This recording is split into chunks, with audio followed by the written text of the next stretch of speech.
Mini episode 1486 of the FDH Lounge is brought to you by Sportsology, delivering unconventional columns and webcasts about sports, TV, music, movies, and more. Follow them on the web at sportsology.com. The FDH Lounge. You want to schedule your life around it. A long time ago, on a gloomy, wet Cleveland spring night, two men stand alone amidst the late-night drizzle. Their voices echo across the vacant station parking lot as they debate the merits of the great American radio show that have been missing for far too long. On that night, an idea was born. That idea became the FDH Lounge.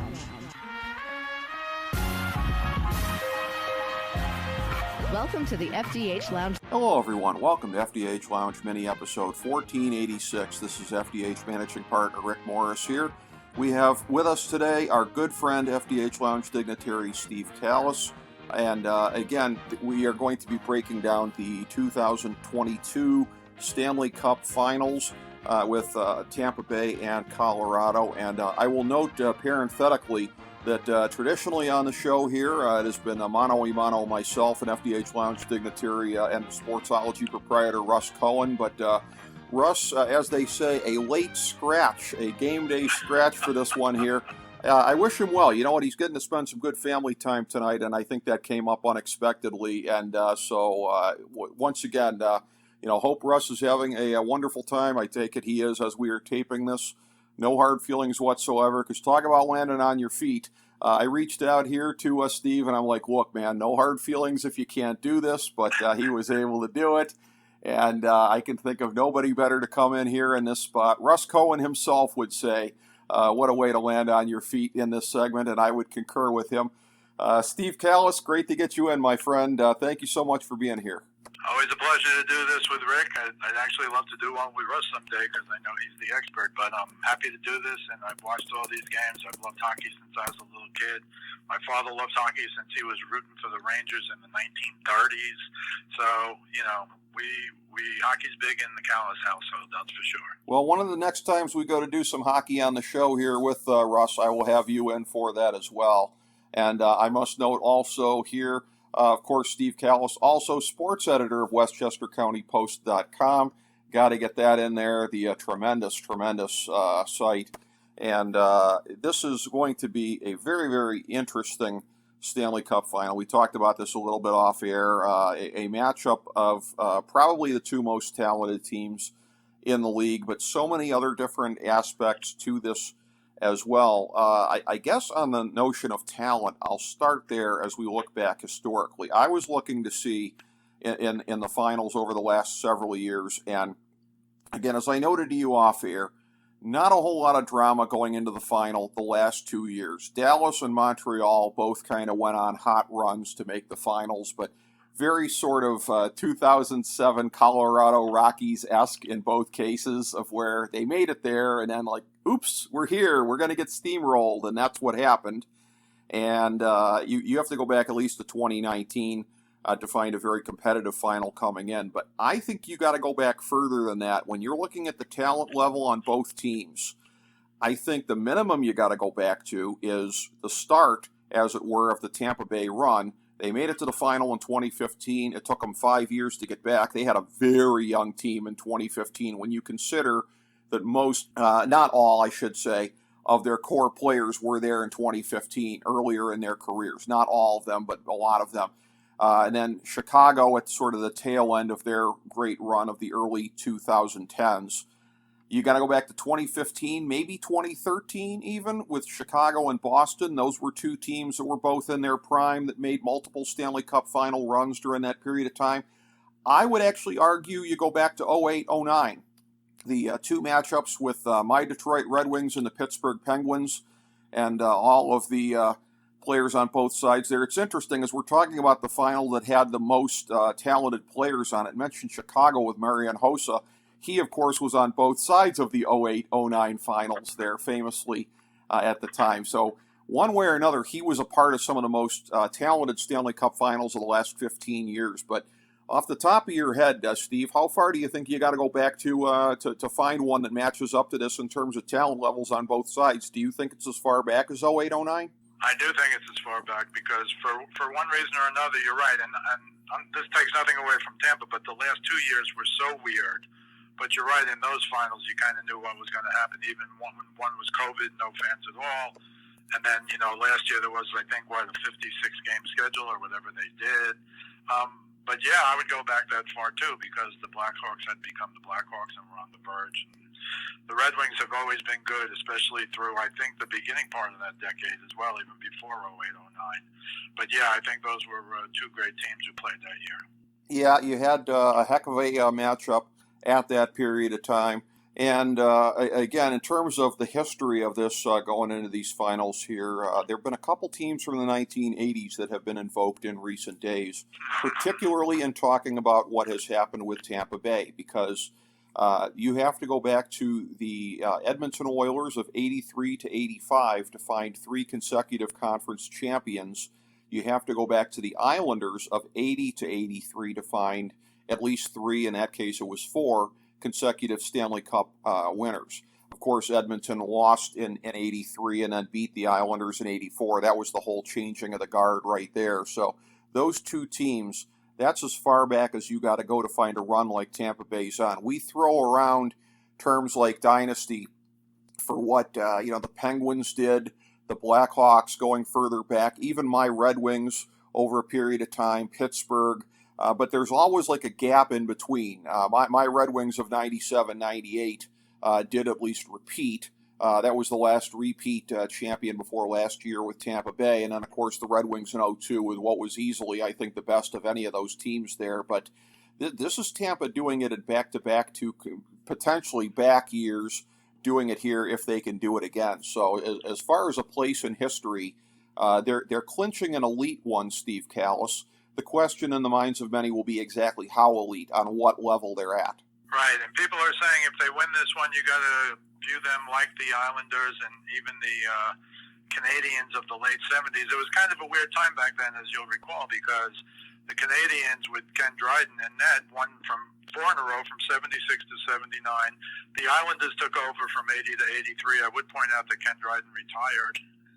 Yeah. After the 79 Cup winning. But then the Islanders won their 4 in a row, and then I think the Oilers won 4 out of 5. So those are a little more than winning 2 and making 3 finals in a row, even a little more than winning 3 in a row. But I do think 3 in a row puts them into the conversation. And again, when you look at their guys, I mean, Kucherov's a Hall of Famer, Stamkos is a Hall of Famer, Edmund's a Hall of Famer, Vasilevsky's a Hall of Famer. We can talk about Palat if you want. But, they got a bunch of superstars, and they've been there for a while.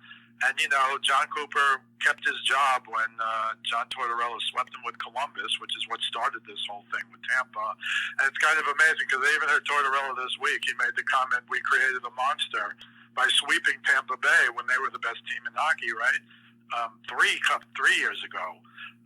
So it's very interesting that turned into, it's kind of like Virginia losing the 116 game and then winning the NCAA championship the next year. But it was interesting to me that Cooper kept his job, and even Bednar on Colorado, his first year at Colorado had 48 points in 82 games.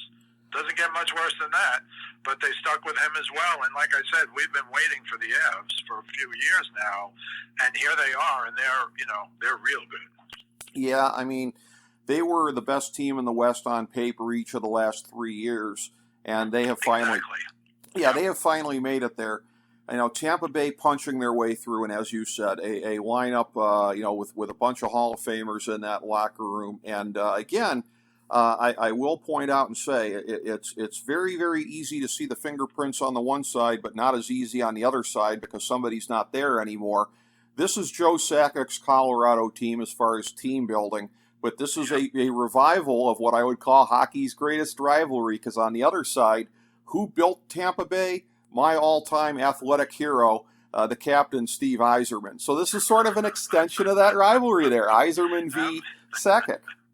It kind of is. Talk about two great players, right? Sakic and Yzerman, my goodness. Well, you know what? A lot of similarities between them. And like Sakic, I got to tell you, Sakic was like the only guy that like Colorado had back in the day that I didn't loathe, and I would like to think that, I mean, I would never root for him because of the uniform, but I mean, I'd like to think that Colorado fans felt the same way about Yzerman and Lidstrom. They probably didn't, but there's certain guys you just really can't hate on, and Sakic to me is one of them. Even though, again, I make zero bones whatsoever about the fact that I would like to see Colorado go down hard in this series, but I know it's going to be a super competitive one.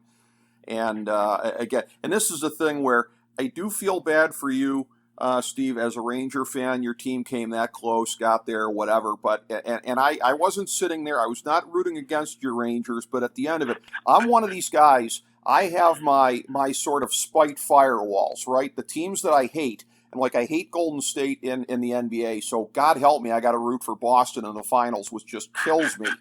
But like my spite firewall, a stronger one is Tampa Bay in my mind. I mean, the Rangers are a young team. You saw it there. They just in the end didn't get the job done. And I know that there were some echoes of history you saw in what happened in that series. Well, I mean, the 1979 Rangers, who played those Montreal Canadiens in the finals, they actually won the first game and were winning 2-0 in the second game. And just for that, I remember it like it was yesterday, that brief couple of minutes, you were like, oh my goodness, maybe this could happen. What a miracle this would be. Of course, those are in the days when you're waiting since 1940, which of course would go on for another 15 years after the 79 finals. But they did go ahead in game 2, 2-0, and then the Canadiens became the Canadiens. See, I think that team is one of the greatest teams of all time. Again, they won their 4th cup in a row. Dryden retired at a very young age. Scotty Bowman? And Scotty Bowman, of course, one of the great coaches of all time. But then the difference was they got steamrolled. You know, they were winning 2-0, they lost 6-2, and then they got steamrolled the last 2 games. Here, it was even almost better because they were up 2 games to nothing. Yes, against the 2-time defending Tampa Bay Stanley Cup champions, but not a team that was particularly good during the regular season. I know they had some injuries. And then when that series started, I think Tampa Bay had been off like 9 days or something, right? And they looked it, and Vasilevsky looked it, which is highly unusual. But once again, I got that same feeling in Game 3. We're up 2-0, and we're up 2-0 in this game. And then when they scored 2-1, and then when they scored 2-2, and then, I think it was it Kucherov who made that blind pass to, I think that was Game 3, when he made that blind pass to Palat to win the game with 40 seconds left. And you're just sitting there, and I'm telling you, I had the same feeling of, oh, no, not again. And I started writing about that and doing the podcast right after that. And I was like, I even wrote, man, I hope I'm wrong, but this sure feels like 1979. And sure enough, once Tampa Bay became Tampa Bay again, and once, it's interesting because we thought, and I guess we'll talk about this in the finals because the Avs will have 8 days off before their first game. But Cooper actually said, yeah, it took us 2 games to get our feet, to get back into it. But he thought long term in a 6-game series that it helped them because they had the 9 days off. So that's an interesting angle on what Cooper thought about that. But my goodness, I don't know when Vasilevsky gave up 6 goals in a playoff game, but he did in Game 1 against the Rangers. I don't know when the last time was before that. It probably did happen at some point. But, once they dropped the hammer, even though these other games were close, unlike the Montreal series, even though these other games were close, you just kind of thought, I'm kind of wishing they would just get to overtime because I think the Rangers had a bad habit, or Tampa had a great habit of scoring in the last 2 minutes. And, nothing against Palat, but apparently he scored that final goal was off his jersey or something. I thought he was trying to get out of the way. Sergachev scored the first goal, his first goal in 29 playoff games. And originally they said he scored the second, but then they gave it to Palat, and I'm not knocking Palat. He's got 11 game-winning Stanley Cup goals. That's incredible. But he was getting out of the way, so now he's become the only guy to score 2 game-winning goals, I think, in a Stanley Cup series in the history of the NHL in the last 2 minutes. And I'm like, okay, that's true, but, give me a break. The guy was trying to get out of the way. He gets the goal because you know how that works. Right. And then even the Stamkos goal to end it, another thing, the Rangers finally tie it up. Toronto scores with 21 seconds left. I'm sorry, 21 seconds later, he scored with like 6 or 7 minutes left in the third to tie up Game 6 to give them a chance, and they've got home advantage if they can get, if they can win the game.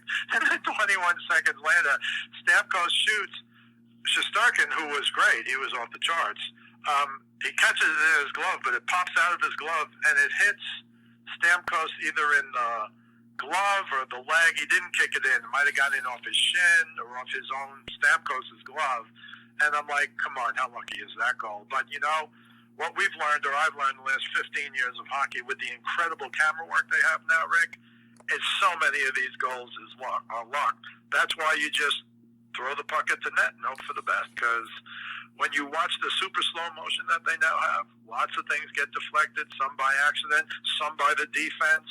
I mean, Lindgren, tipped one in for the Rangers, against the Rangers, and it's just, it's not, I want to say it's a game of luck, you make your own luck and all that, but that goal, that final Stamkos goal, was pretty lucky, and the one that Palat scored off his jersey was pretty lucky, but that's the nature of hockey, the harder I work, the luckier I get, that kind of stuff. Oh, that's exactly the case. And teams like Tampa Bay, you don't want to get to where you feel like it's, a mythological kind of a thing, because you still got to go out there and do it at the end of the day. But I do kind of wonder, looking at it now, you look at that first round series, and based on Tampa Bay's deserved reputation and Toronto's deserved reputation, maybe you got to squint to see it.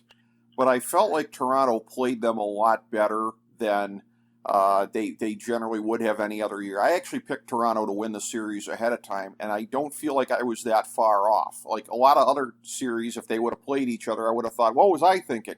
But that was a very close series. Toronto played them very well. Florida, they got steamrolled, but sometimes that happens with momentum in a series. You get off to a bad start in a series, and it can get over quickly, and that's kind of what happened there. And I kind of wonder, in looking at it now, if there's a little bit of a sense of where, I'm not going to say revisionism, but the thoughts you had at the time there, like, oh, Tampa choked again. Oh, Florida's not set up to win in the postseason yet.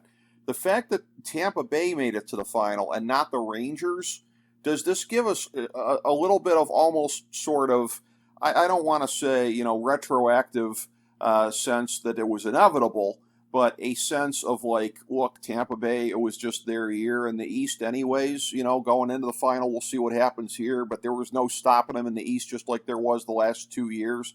Is there a little bit of that kind of a sense, if you're a fan or part of the organization or anything like that with those teams, kind of like of the last 3 years? Well, what are you going to do? It's Tampa. Well, look at next year. They can't keep doing this forever. Well, I love the Maple Leafs. As you know, I picked them to win the Cup. I don't know if it was last year or the year before, and I never thought they were going to win Game 7 even in Toronto. I'm sorry. Once you get to that point, once they got to 2-2 with the Rangers, you're like, the steamroll is coming. So even though they were down, Tampa was down 3-2 against the Maple Leafs. The Maple Leafs now have that reputation. They haven't won a Cup since '67. When was the last playoff series? Isn't it like 2004? It's some incredible, back in the day, like in the 60s, the Maple Leafs were unbelievable. Either it was them or the Canadians who won the Cup like virtually every year, late 50s to late 60s. And it's kind of sad because, not only original 6 teams, although we know the original 6 wasn't really original. They started in 1942 or 3, I want to say. But, you know what hockey is in Canada compared to what hockey is in the States. Even though it's great in the States, it's crazy in New York, it's crazy in Detroit, it's crazy in Chicago, and it's crazy in Boston. I'm just giving you the 4, original 6 teams. But they live and die up there for Toronto and Montreal, and they just have not been any good for a long time. I can't remember the last time the Canadians won. Was it 93 maybe? It was. 93. The Canadians forever had as many Stanley Cups as the Yankees did. And then it all disappeared in the 90s. Well, true.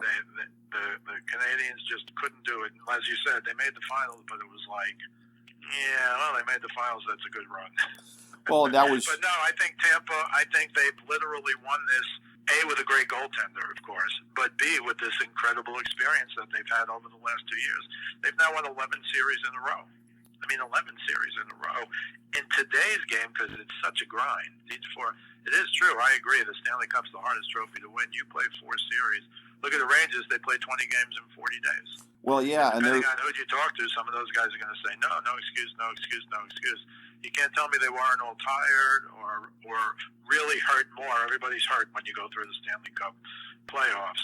But I can't fathom even Gallant, the coach, who I think is a good coach and good for the Rangers, he said afterwards, I wish we had won tonight because then for the first time in 40 days, we would have had 2 days off.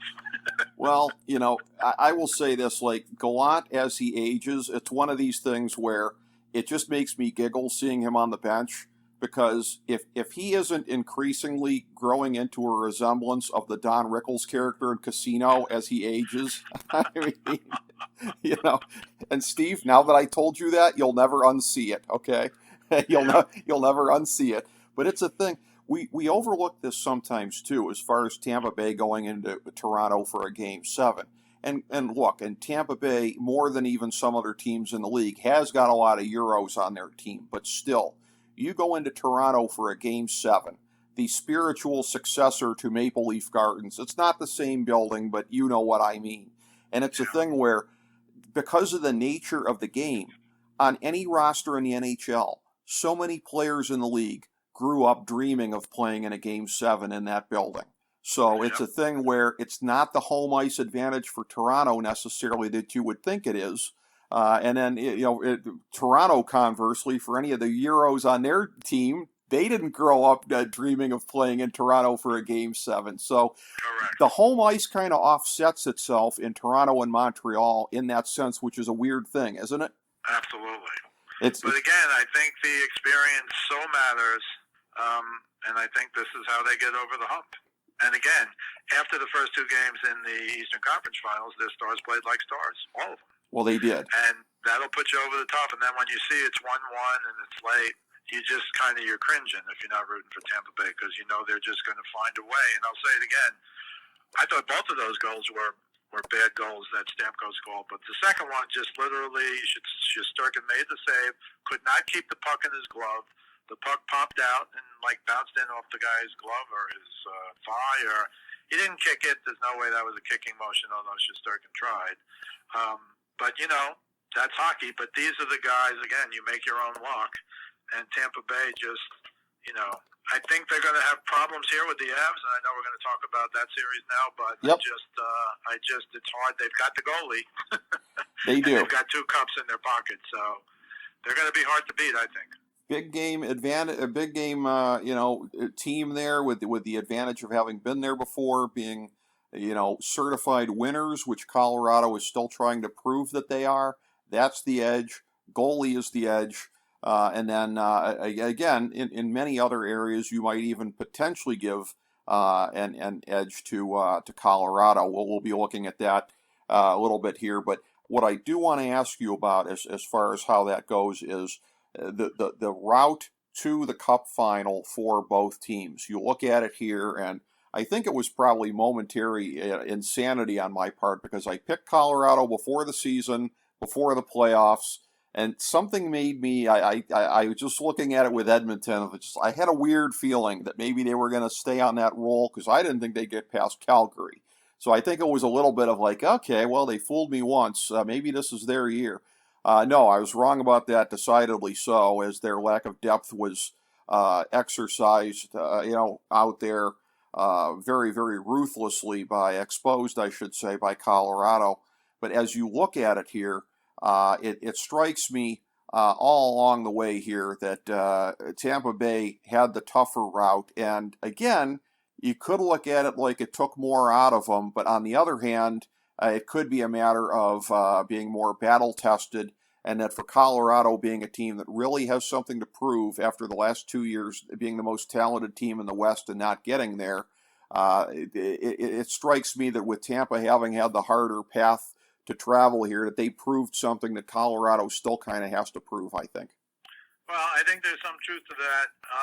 Again, though, for Colorado to sweep Edmonton, Edmonton still has the 2 leading scorers, McDavid and Draisaitl. But they really did shut him down. Now, Draisaitl looked hurt to me the last couple of games, and give him a lot of credit for stick it in there. I mean, he just had some terrible luck in addition to an injury.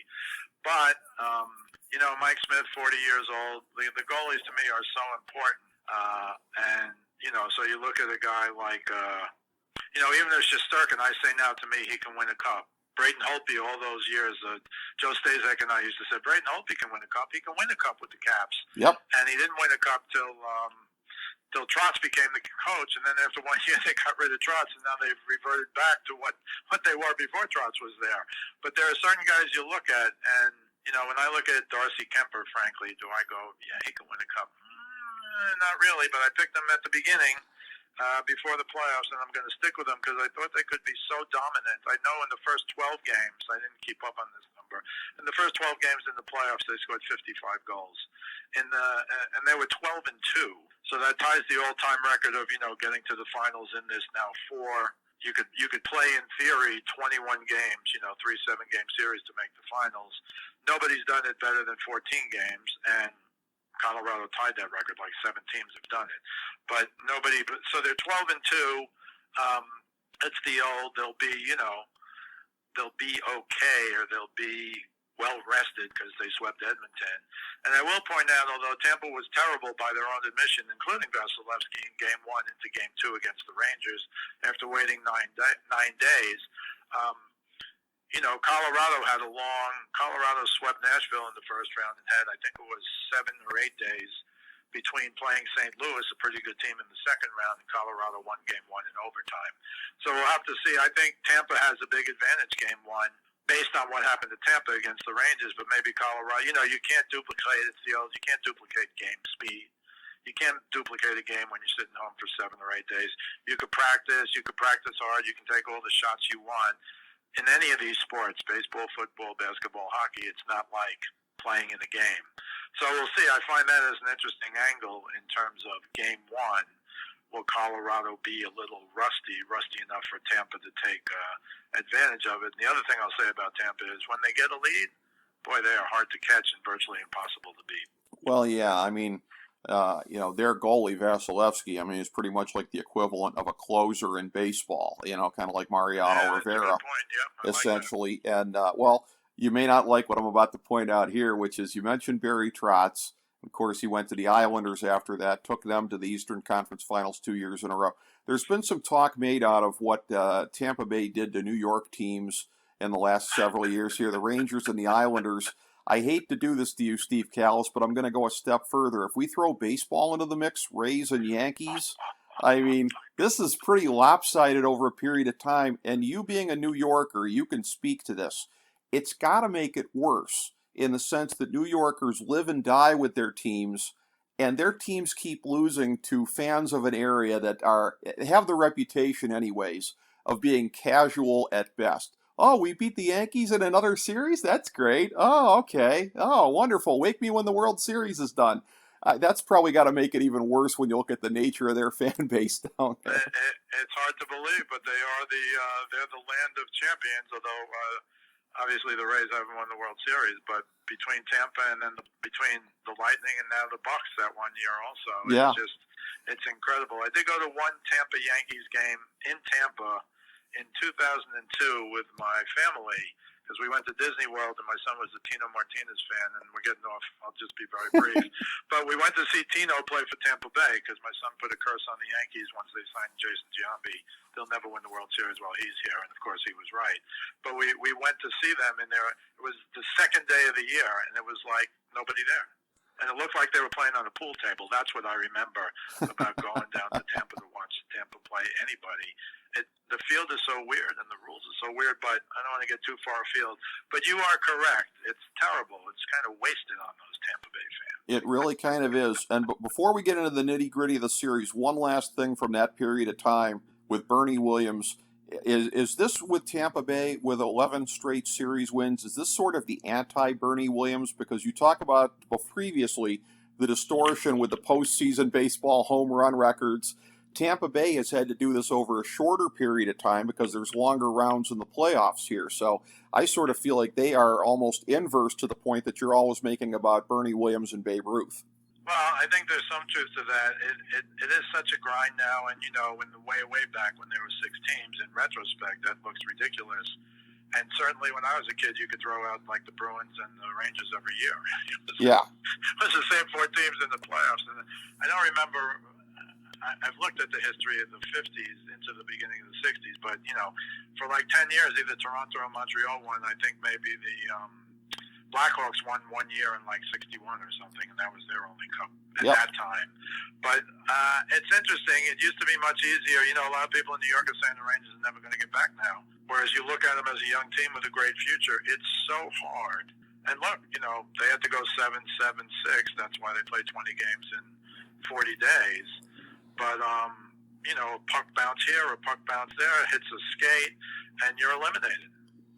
They were fortunate, I thought, to give them all the credit in the world. They came back from 3-1 with the Penguins and 3-2 from Carolina, including beating undefeated Carolina at home in Game 7. So they get credit for that. But, the knock on them is they played against 2 backup goalies. Well, they that's won the series. They won both series, but they played against backup goalies. Absolutely, and that definitely makes a difference in something like that. I'm going to break out here the FDH NHL Stanley Cup Playoffs cheat sheet here for 2022. This is available on the main page at fantasydrafthelp.com.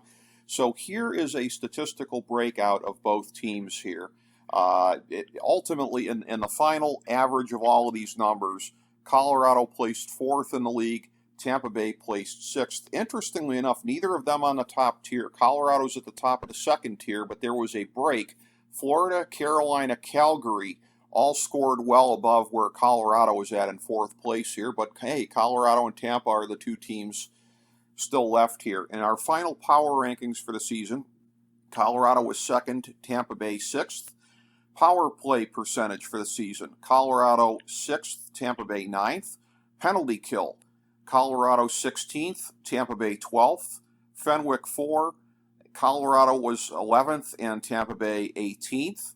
Fenwick against, Colorado 9 and Tampa Bay was 6th. Shooting percentage, Colorado 6th, Tampa Bay 3rd. Save percentage, this is interesting, Colorado 6th, Tampa Bay 10th. I think probably owing in large part there to Colorado's superb defense and protecting their goalie. SRS, Colorado was 3rd, Tampa Bay 8th. And again, that averaged out to Colorado being 4th, Tampa Bay 6th. Who sits between them, you might ask? The aforementioned Toronto Maple Leafs. They finished 5th, but they're sitting at home watching this as they are every year this time of year. So in those numbers there, it's very interesting. It's very counterintuitive that, again, the save percentage for Colorado somewhat marginally better than for Tampa Bay, although Vasilevsky is a great regular season goalie, but he is an all-time elite postseason goalie, so I think that probably accounts for that. And as I said, Colorado's great defense protecting their goalie, a lot of times that can make a difference there as well. Tampa Bay only 18th and Fenwick 4, so for a team that's very strong on the puck possession, that number a little bit surprising. But it's a thing here where I kind of look at this, at where these teams are at now, and I guess sort of my macro level explanation of why Tampa Bay comes in somewhat kind of statistically behind Colorado in a number of areas is probably the approach that they took this year, which is what got them back here. Because me, you, and so many people that didn't pick them to be in position for a three-peat just figured it's the grind. It's the whole thing of getting back there. And again, my Cavs and the Golden State Warriors did it 4 times in the NBA in the mid-20 teens, but, that's unusual. It's unusual to keep getting back this far. So I'm not saying that Tampa Bay necessarily took a little bit of the edge off for the regular season, but when I look at these numbers, I do sort of get the sense that they weren't exactly breaking their necks to try to get home ice or anything like that. And by the way, they knew at a certain point they weren't going to get home ice because of Florida. So, right. That they paced themselves going through this. That's what I kind of see when I look at these numbers. I think that's 100% right. And again, when you have the experience that they have, and you're right, Vasilevsky is able, like very few goalies, to really pick it up as good as he is in the regular season, to really pick it up in the playoffs. And the closer to elimination or a closeout game, as you said, he's one of the great closers of all time. I think they just know what they have to do, and that's why I think they have a chance to win. I may not pick them, but as I said before the playoffs started, you don't want to play Tampa. No.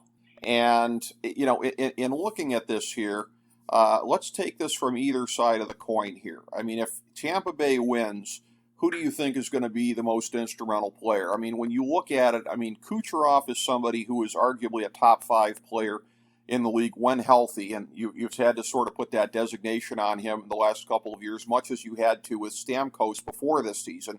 This year was Stamkos that was pretty much kind of the Iron Man out there for 81 of the 82 games.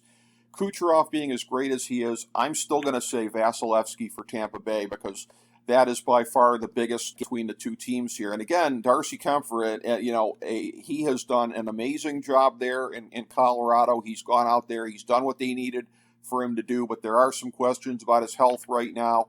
And Vasilevsky being the guy, essentially, he has seized the mantle as the dominant goalie of this generation and maybe getting to be one of the dominant goalies of all time.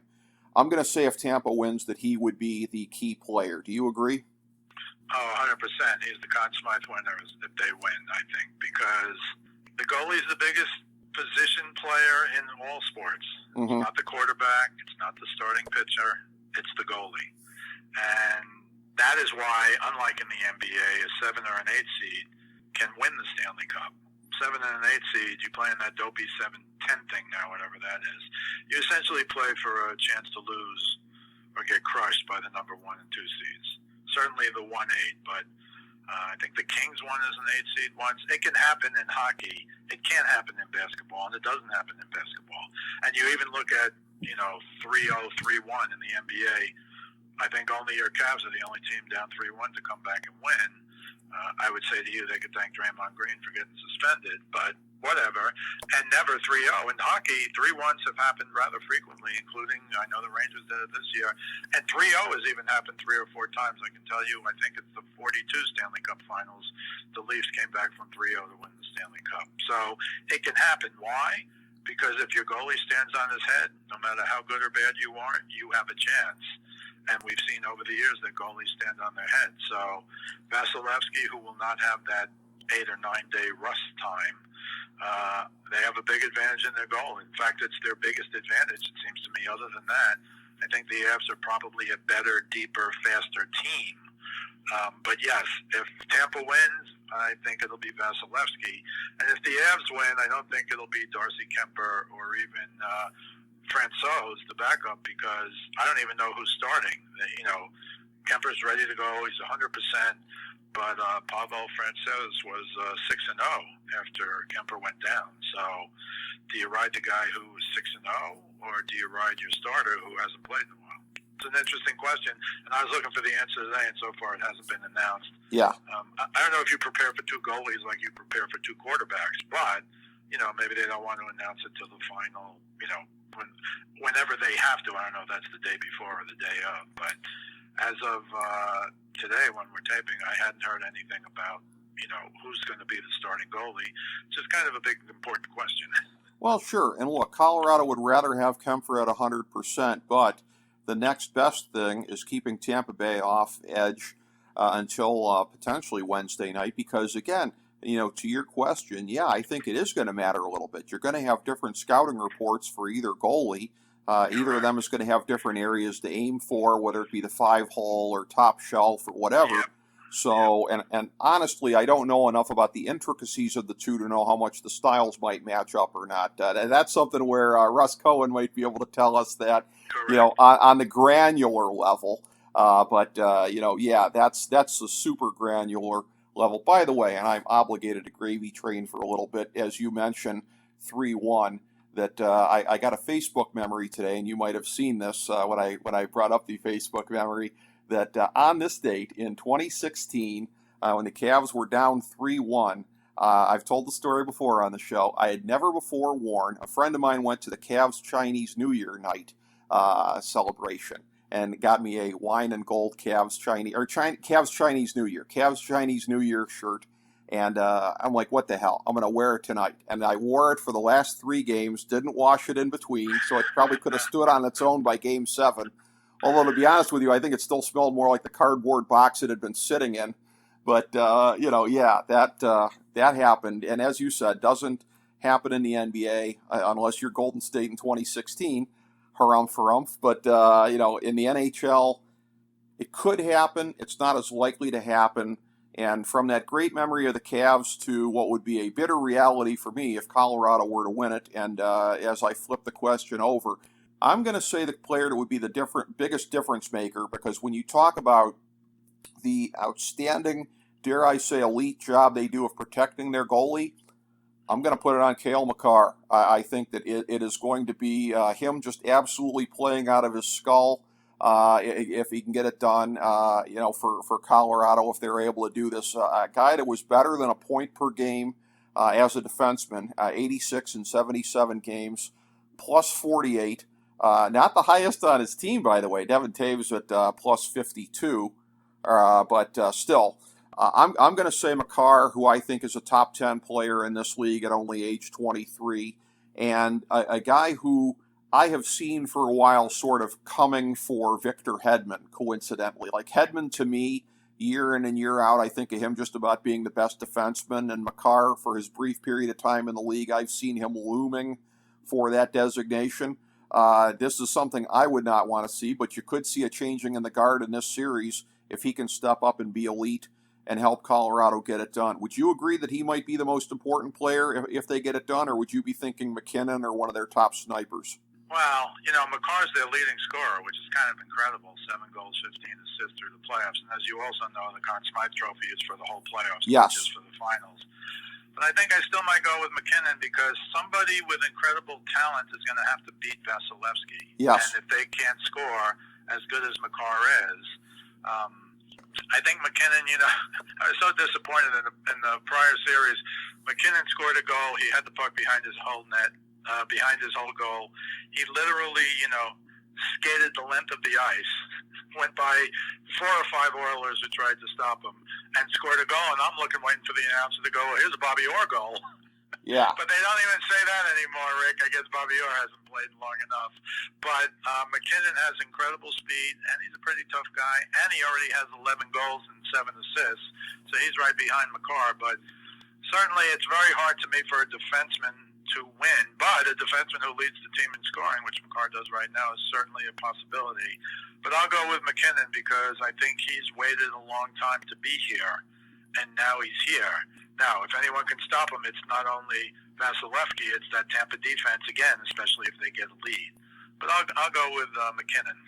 Well, and it's very, very interesting because, again, when you look at the chronology of it, and McKinnon is somebody that I also consider to be a top 10 player in the league right now. Again, this goes back to what we talked about at the beginning of the show, how loaded both of these teams are. That, McKinnon came in and he had the whole mark when he came in of being potentially the highest ranked number 1 pick since Stamkos, which I think was in 2008. But I think McKinnon had been the most highly rated prospect since then, and then he gets usurped shortly thereafter by Connor McDavid. And he was able to put Connor McDavid down in the last round here and get past him.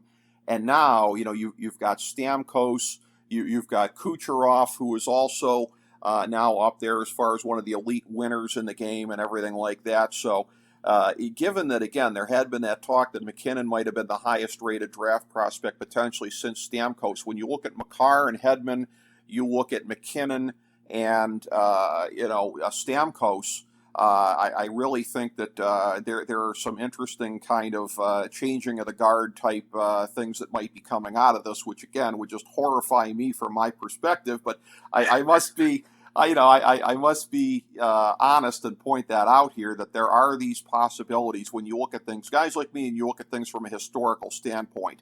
And there is that kind of historical standpoint here that, and as much as I personally would not want to see Colorado go over because of my Red Wings fandom, that it would be one of these interesting sort of things of a 2-time champion getting it kind of wrenched from them, which is something that we sometimes see in sports of where that will happen, and like what the Pistons did to the Lakers in the late 80s and everything like that. Sometimes you get that moment where a team will wrench it from them, and I think, as you've been saying, Tampa Bay seems more likely because they seem to have less question marks health-wise and otherwise. But Colorado, if they do this, that's what this is going to look like from the historical standpoint, at least in the moment of seizing the mantle from the best team in the league and from some of the best players in the league over the last decade plus.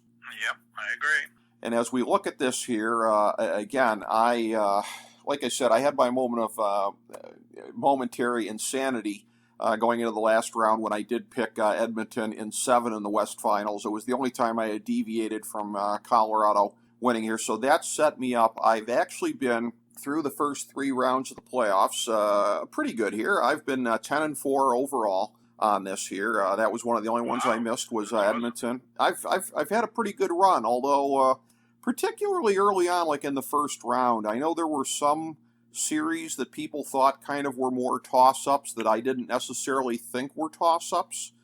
So I think I went 8-0 the first round if I remember it. And to be honest with you, I remember feeling like this is like the most unimpressive 8-0 I can ever remember because none of them felt that hard. Although I was in the minority on St. Louis over Minnesota. There were a lot of people that thought Minnesota. I went with the experience of St. Louis, and it was enough to get them into the second round. But as I look at this here, again, we keep talking about this, and the health involved here. So whether it be the health of, Kempfer for Colorado, who's going to be a net. You've got Nazem Kadri, who is going to be out at this point here with his health issues.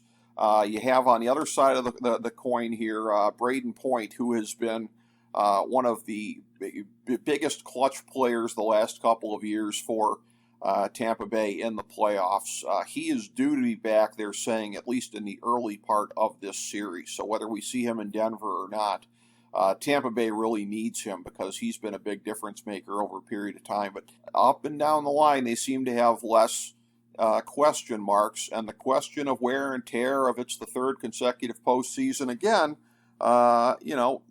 like you and I said, they haven't really had their foot on the gas this whole season. They've been kind of saving it for this moment a little bit here. Again, Kucherov famously didn't play any of the previous regular season, just came in for the playoffs, and it reminded me a lot of Sergei Fedorov in '98, coming off of that big holdout with the Red Wings, the way that he was just on fire the second half of the season, with the fresh legs and everything like that. So Tampa Bay has tried to stay as fresh as they can under the circumstances.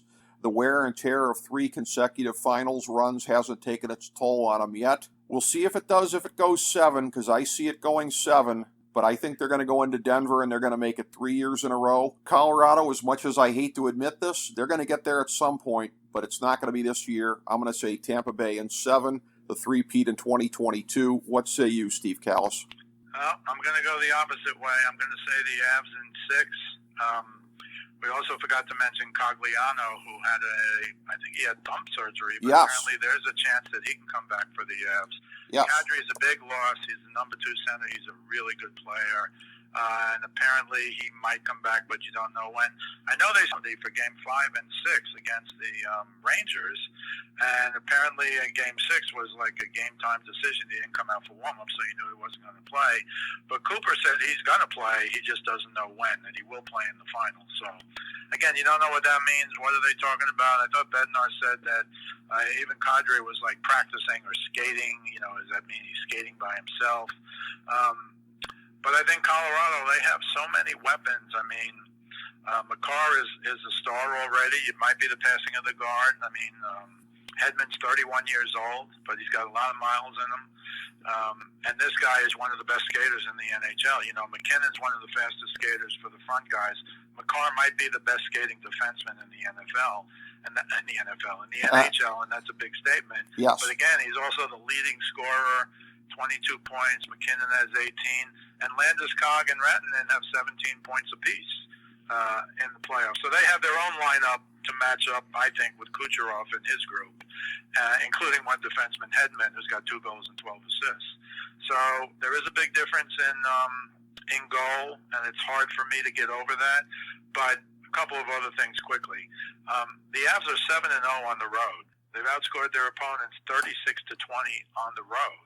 When does that happen? Right. And so I think that means something. I don't know that it means a lot, but it means something to me that obviously they can go on the road and win. But I think I still like the Avs. I'm going to stick with them because I definitely picked them before the playoffs on the air with Joe Staszak. If I hadn't picked anybody and Nolan was picking now, boy, I would have it as a toss-up. I know the Avs are the favorite. I'm not big with the gambling, but they're a bigger favorite than I thought they'd be. I thought if it was like, if you could do a point spread, it would be like a pick 'em. Or maybe the Avs would be favored by a point or two or something. But they seem to think it'll be just more. I don't know that they can overpower Tampa like they've overpowered these other teams because of Vasilevsky, which is why we both agree if Tampa wins, he'll be the Conn Smythe winner. So I do like the Avs in 6. I just think they're good enough to do these things. They're good enough to win on the road. Although interesting to me, does Tampa have an advantage in Game 1? Because if you give Tampa a game in Colorado to start the series, like the Rangers got, although the Rangers had home ice advantage, of course, I think that's going to put, I said at the beginning, I wish the Rangers were playing in Tampa if it's going to affect the 9-day layoff, it's going to affect them, because I'd rather get one in Tampa than almost 2 at home. But we'll see. I think Game 1, again, is a very big game. And once again, I don't want to forget that, Colorado swept Nashville playing St. Louis, and they had 7 or 8 days off, and they won that first game in overtime, so they had enough to get an overtime win in Game 1, which is pretty impressive in and of itself. So we'll see what happens, but I'm going to go with the Avs in 6. Very interesting, and you raise an interesting point there as far as whether or not teams should be able to defer home court / home field / home ice. Like, well, we think we can split on the road here, and we'd rather do that and come back to our building and take home ice that way. So, very interesting as to whether the Rangers should have the right to ask for that. Yeah, I don't think the owners would go for that, though, because if you get to that Game 7, you get that extra full house, biggest game of the year, and think of the money they'd be giving up. And these guys won't give up 10 cents, as you know. Well, true. That's an excellent point. But, again, so much great thought and analysis on this from you, Steve Kallas. Thank you so much for coming in here. This has been just an amazing breakdown here that we've been able to do on this series. ABC gets a real winner with these two teams here this year. I mean, if you can't make hay out of having probably the 2 most talented teams in the league in the finals, and again, that doesn't happen very often in sports. These tournaments kind of weed out the teams over a period of time. Hell, they weeded out Colorado each of the last 2 years. So it seems very rare when you look at it in any sport. And again, when it was Cavs Warriors for 4 years, you knew it was them. But that's the exception to the rule. Most years it's like, oh, so-and-so got hot and made it to the final. So this year, it's not that. It's the 2 best teams loaded with talent, should be very exciting games. These games may not be over until the very end. A couple of them, so we'll see how it goes, and it has an excellent chance to go 7. I think it's a lock to at least go 6. So we will see. Okay. Steve Kallas, I really appreciate it. Thank you so much for your time, my friend. My pleasure, Rick. Always a pleasure to do this stuff with you. Great to have you in, buddy. Thank you so much, and thank you, everybody, for joining us for FDH Lounge Mini Episode 1486.